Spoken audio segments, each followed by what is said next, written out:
What's going on, guys? Welcome back to the Hoops Reference YouTube channel where I upload at least twice a week, so make sure you subscribe below if you're a new viewer. Today, after the success of my first mock draft video, I'm going to be giving you an updated part 2. The way the NBA season goes, the standings change all the time, and in college, the prospects continue to either boost or hamper their stock, so I will probably be doing one of these videos once a month leading up to the draft. With that being said, let's get right into things. With the first pick in the draft, the Sacramento Kings select Luka Doncic. The Kings will have plenty of options to choose from, and as a franchise that has been fairly poorly run in the past, it is important that they nail this pick. As a young team, hoping to grow their core together for the coming years, they need someone capable of leading them and taking control of the offense, and that is exactly what Luka Doncic is. Still only 18 years old, Doncic has been carrying the best team in the Spanish league to a 17-2 record, which is good for first place. Keep in mind that the Spanish league is widely viewed as the second best basketball league in the world behind only the NBA, and as a teenager, he is leading the first place team. He leads the team in both scoring and assists, and is second on the team in rebounds. He has great size for a guard at 6'6", and his body control makes him so tough to defend off the dribble. Pairing Doncic with De'Aaron Fox moving forward would give the Kings a very bright outlook on their future. With the second pick in the draft, the Phoenix Suns select Deandre Ayton. Good thing this year's draft class is top-heavy with big men, because the Suns have whiffed on quite a few big man selections in the past, and this should be the year that they finally make amends for it. Dragan Bender has shown very little improvement in his 2 years in the league so far, and Alex Len has never really become anything but a reserve in 5 years. Pairing Ayton with Devin Booker and Josh Jackson would be a great trio of young players to build a winning team around. Ayton has all the physical tools you want in a center, his lateral quickness helps him defend the rim at a high level, and he even has range to the three-point line, which is always a plus when it comes to 7-footers. Even though you can tell his offensive game is still raw just by watching him play, he's still been a major force in college basketball this year, averaging 19.5 points and 10.7 rebounds per game. With the third pick in the draft, the Atlanta Hawks select Marvin Bagley. Like the Suns before them, the Hawks are in need of another big man to pair with their young core of Dennis Schroeder and John Collins. To be honest, they need more than just another big man before they can become competitive again, but taking the best player available, who also happens to fit in need, is a good place to start. Marvin Bagley is currently in the Player of the Year conversation in college because of his incredible production from one of the best teams in the country, Duke. He's excellent in the pick and roll, he can operate in the post, and his three-point shooting may not be consistent yet, but it is at least serviceable at 35.4%. With a player in Dennis Schroeder, who runs pick and rolls on about half of his possessions, giving him a good roll man is very important, and that is exactly what Bagley is. With the fourth pick in the draft, the Dallas Mavericks select Michael Porter Jr. Porter Jr. was the second highest recruit going into college, and for a good reason. Before his injury, he was seen as a very realistic first overall pick, but because he never actually got to play a game against college competition, it would be very difficult to justify taking him that high. That being said, however, he still has enormous upside on the NBA level, and getting a player like him at 4 could turn out to be a steal on draft night. This is especially the case because reports have said that he is way ahead of schedule in his recovery process, which is good for every lottery team to hear. Porter is known for being a shot creator and a shot maker.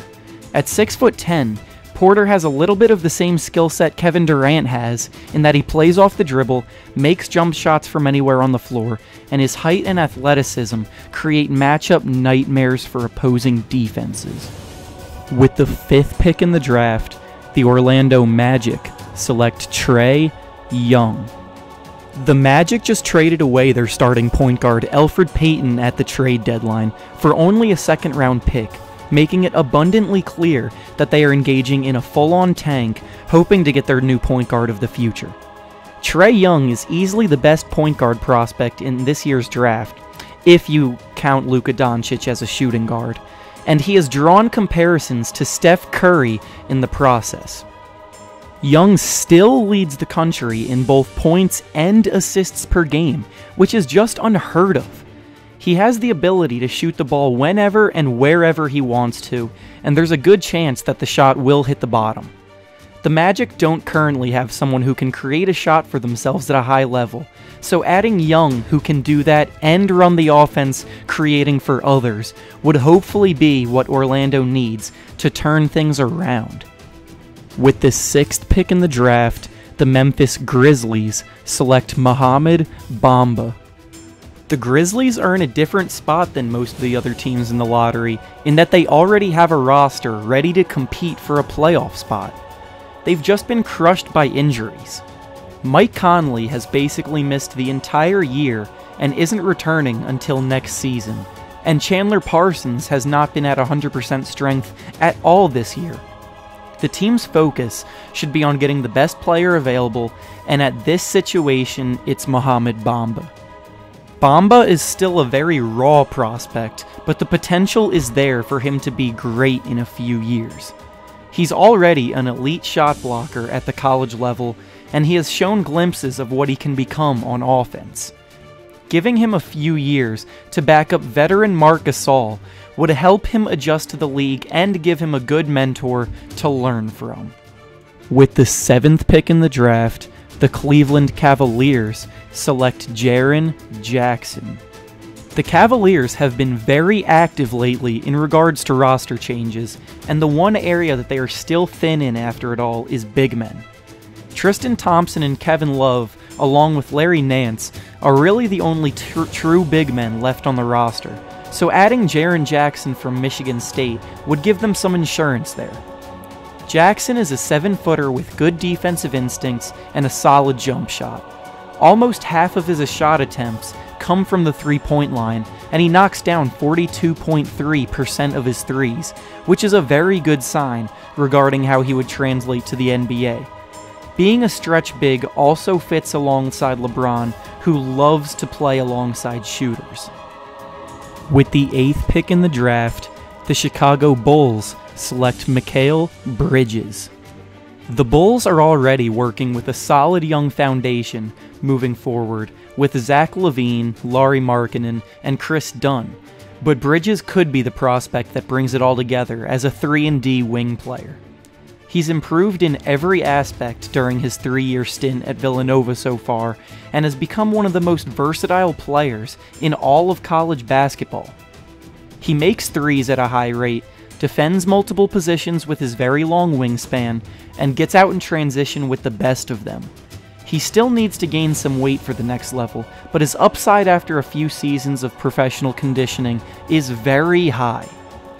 With the 9th pick in the draft, the New York Knicks select Mikal Bridges. Last offseason, the Knicks focused on securing their backcourt, signing Tim Hardaway Jr. and drafting Frank Ntilikina. And this offseason, they're probably going to focus more on their front court, especially with Porzingis' injury history. Mikal Bridges is a good small forward power forward hybrid who can play either position on both ends of the floor. He may not quite be living up to expectations this season at Michigan State, but he is still a lottery talent because of his great athleticism and his strong NBA-ready body. He needs to improve upon attacking the basket, which was something that was supposed to be one of his strengths, despite never really proving so, but his jump shot has surprised many. He's a career 38.1% shooter from deep in college, which will definitely help his draft stock come June. With the 10th pick in the draft, the Charlotte Hornets select Kevin Knox. The Hornets forwards are a glaring weak spot on the roster, and they need to do something about it fast. Michael Kidd-Gilchrist can't shoot the ball, Frank Kaminsky has yet to become a dependable scorer from anywhere on the floor, and Marvin Williams is getting up there in age. What they need is a breath of fresh air to come in and reinvigorate the position, and Knox can be that. Knox is a fluid athlete who moves well off the ball and puts himself into good positions to score constantly. This could be huge playing alongside Kemba Walker, who has very few teammates that can do that on the current roster. He has range to the three-point line, can play both small forward and power forward, and he has the kind of feel for the game that just can't be taught. He hasn't yet figured out a way to bring it every night at Kentucky, but again, he's only 18 years old, and there's still plenty of time for him to develop that consistency. And with that being said, that's all I have for you today. Thank you so much for watching, and make sure you leave a like on the video and subscribe if you're a new viewer. New videos come every week, so stay tuned for that, and follow me on Twitter @HoopsReference. I'll see you next video.